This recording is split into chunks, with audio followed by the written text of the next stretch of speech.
بسم اللہ الرحمن الرحیم۔ محترم سامعین، ناظرین اور ویورز، السلام علیکم ورحمۃ اللہ وبرکاتہ۔ اللہ تعالیٰ آپ کو ہمیشہ اپنے حفظ-مان میں رکھے۔ امید ہے آپ اللہ تعالیٰ کے فضل و کرم سے خیریت سے ہوں گے۔ اللہ تعالیٰ آپ کو، آپ کے خانہ کو ہمیشہ اپنے حفظ-مان میں رکھے، آمین۔ راہ ہدایت و نجات کے سلسلہ کا ولاگ القرآن و حدیث پیش کرنے جا رہا ہوں۔ شروع کرنے سے پہلے گزارش ہے کہ اگر آپ نے ابھی تک میرے یوٹیوب چینل کو سبسکرائب نہیں کیا تو پلیز سبسکرائب کر کے بیل آئیکن کو پریس کرنا نہ بھولیں، تاکہ آنے والے ایسے روحانی اور قرآنی ولاگز جو سراسر باعث خیر، باعث برکت اور باعث ثواب ہیں، آپ تک اور دوستوں تک باقاعدہ اور بر وقت پہنچتے رہیں۔ شروع کرتے ہیں القرآن و حدیث۔ اعوذ باللہ من الشیطان الرجیم، بسم اللہ الرحمن الرحیم۔ وَإِذَا فَعَلُوا فَاحِشَةً قَالُوا وَجَدْنَا عَلَيْهَا آبَاءَنَا وَاللَّهُ أَمَرَنَا بِهَا قُلْ إِنَّ اللَّهَ لَا يَأْمُرُ بِالْفَحْشَاءِ أَتَقُولُونَ عَلَى اللَّهِ مَا لَا تَعْلَمُونَ قُلْ أَمَرَ رَبِّي بِالْقِسْطِ وَأَقِيمُوا وُجُوهَكُمْ عند كل مسجد وادعوه مخلصين له الدين كما بدأكم تعودون۔ صدق اللہ العظیم۔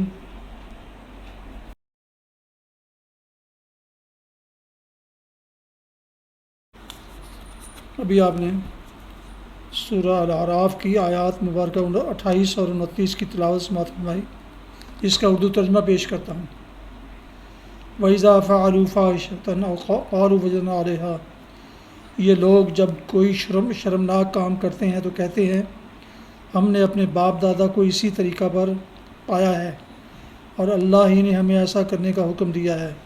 ان سے کہہ دیجئے اللہ بے حیائی کا حکم کبھی نہیں دیا کرتا۔ کیا تم اللہ کا نام لے کر وہ باتیں کہتے ہو جن کے متعلق تمہیں علم نہیں ہے؟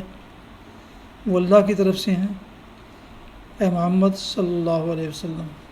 ان سے کہیے میرے رب نے تو راستی و انصاف کا حکم دیا ہے، اور اس کا حکم تو یہ ہے کہ ہر عبادت میں اپنا رخ ٹھیک رکھو اور اسی کو پکارو، اپنے دین کو اس کے لیے خالص رکھ کر جس طرح اس نے تمہیں اب پیدا کیا ہے اسی طرح تم پھر پیدا کیے جاؤ گے۔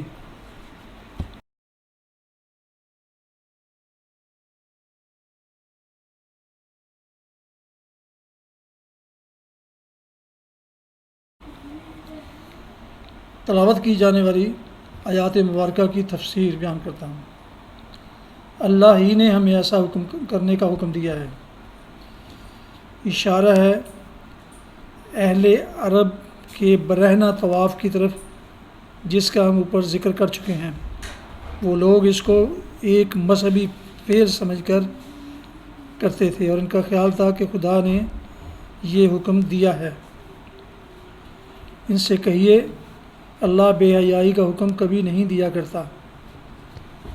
بظاہر یہ ایک بہت ہی مختصر سا جملہ ہے، مگر در حقیقت اس میں قرآن مجید نے ان لوگوں کے جاہلانہ عقائد کے خلاف ایک بہت بڑی دلیل پیش کی ہے۔ اس طرز استدلال کو سمجھنے کے لیے دو باتیں بطور مقدمہ کے پہلے سمجھ لینی چاہیے۔ ایک یہ کہ اہل عرب اگرچہ اپنی بعض مذہبی رسموں میں برہنگی اختیار کرتے تھے اور اسے ایک مقدس مذہبی فعل سمجھتے تھے، لیکن برہنگی کا بجائے خود ایک شرمناک فعل ہونا خود ان کے نزدیک بھی مسلم تھا۔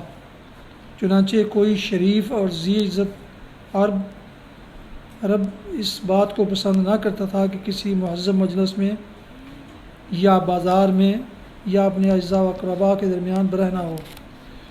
دوسرے یہ کہ وہ لوگ برہنگی کو شرمناک جاننے کے باوجود ایک مذہبی رسم کی حیثیت سے اپنی عبادت کے موقع پر اختیار کرتے تھے، اور چونکہ اپنے مذہب کو خدا کی طرف سے سمجھتے تھے اس لیے ان کا دعویٰ تھا کہ یہ رسم بھی خدا ہی کی طرف سے مقرر کی ہوئی ہے۔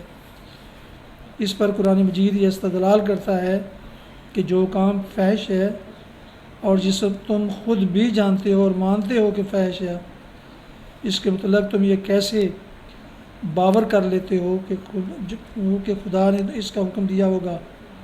کسی فحش کام کا حکم خدا کی طرف سے ہرگز نہیں ہو سکتا، اور اگر تمہارے مذہب میں ایسا حکم پایا جاتا ہے تو یہ اس بات کی صریح علامت ہے کہ تمہارا مذہب خدا کی طرف سے نہیں ہے۔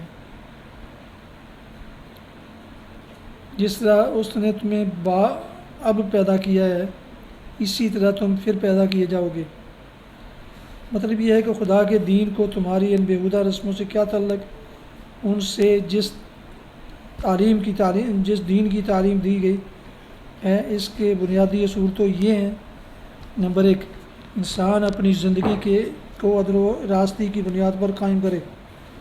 نمبر 2، عبادت میں اپنا رخ ٹھیک رکھے، یعنی خدا کے سوا کسی اور کی بندگی کا شائبہ کس کی عبادت میں نہ ہو، معبود حقیقی کے سوا کسی دوسرے کی طرف اطاعت و غلامی اور عجز و نیاز کا رخ ذرا نہ پھرنے پائے۔ نمبر 3، رہنمائی اور تائید و نصرت اور نگہبانی و حفاظت کے لیے خدا ہی سے دعا مانگے، مگر شرط یہ ہے کہ اس چیز کی دعا مانگنے والا آدمی پہلے اپنے دین کو خدا کے لیے خالص کر چکا ہو، اور یہ نہ ہو کہ زندگی کا سارا نظام تو کفر و شرک اور معصیت اور بندگی اغیار پر چلا جا رہا ہو، اور مدد خدا سے مانگی جائے کہ اے خدایا، یہ بغاوت جو ہم تو اس سے کر رہے ہیں، اس میں ہماری مدد فرما۔ نمبر 4، اور اس بات پر یقین رکھے کہ جس طرح اس دنیا میں وہ پیدا ہوا ہے، اسی طرح ایک دوسرے عالم میں بھی اس کو پیدا کیا جائے گا، اور اسے اپنے اعمال کا حساب خدا کو دینا ہوگا۔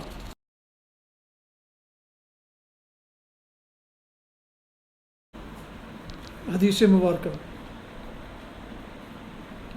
حضرت ابن عمر رضی اللہ عنہما سے روایت ہے، رسول اللہ صلی اللہ علیہ وسلم نے فرمایا، مجھے لوگوں سے جہاد کرنے کا حکم دیا گیا ہے، حتیٰ کہ وہ لا الہ الا اللہ محمد الرسول اللہ کی گواہی دیں، نماز قائم کریں، زکوٰۃ دیں۔ پس جب وہ یہ کام کر لیں تو انہوں نے اپنے خون اور اپنے مال مجھ سے محفوظ کر لیے، مگر حق کے اسلام کی وجہ سے، اور ان کا حساب اللہ کے ذمے ہے۔ صحیح بخاری کتاب الایمان حدیث نمبر 25۔ فوائد۔ یہ روایت باب جزاء الاحکام علی الظاہر رقم 390 میں گزر چکی ہے۔ حدیث میں الناس سے مراد مشرکین ہیں، اہل کتاب اس میں شامل نہیں ہیں۔ حق السلام سے مراد حدود و قصاص وغیرہ سزائیں ہیں جو چوری، زنا، قتل وغیرہ جرائم کا ارتکاب کرنے والے مسلمانوں پر نافذ ہوتی ہیں، ان کا حساب اللہ کے ذمے ہے۔ کا مطلب ان کے باطن کا معاملہ اللہ کے سپرد ہے، یا جو جرائم عدالت اور حاکم مجاز کے علم میں نہ آئیں، ان کا حساب اللہ کے ذمے ہے، جس کا فیصلہ وہ آخرت میں فرمائے گا۔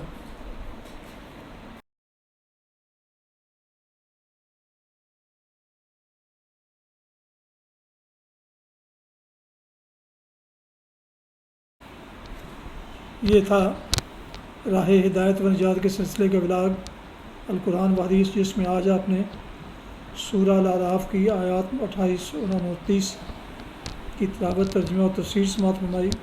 اس کے علاوہ ایک حدیث مبارکہ بھی آپ کی خدمت میں پیش کی گئی۔ بلا ختم کرنے سے پہلے گزارش ہے کہ اگر آپ نے ابھی تک میرے یوٹیوب چینل کو سبسکرائب نہیں کیا تو پلیز سبسکرائب کر کے، لائک کر کے بیل آئیکن کو ضرور پریس کیجیے گا، اور دوستوں سے شیئر بھی کیجیے گا، تاکہ آنے والے ایسے روحانی اور قرآنی ولاگز جو سراسر باعث خیر، باعث برکت اور باعث ثواب ہیں، آپ تک اور دوستوں تک باقاعدہ اور بر وقت پہنچتے رہیں۔ اللہ تعالیٰ آپ کا حامی و ناصر ہو۔ اللہ تعالیٰ آپ کو، آپ کے اہل خانہ کو ہمیشہ اپنی حفظ و امان میں رکھے، آمین۔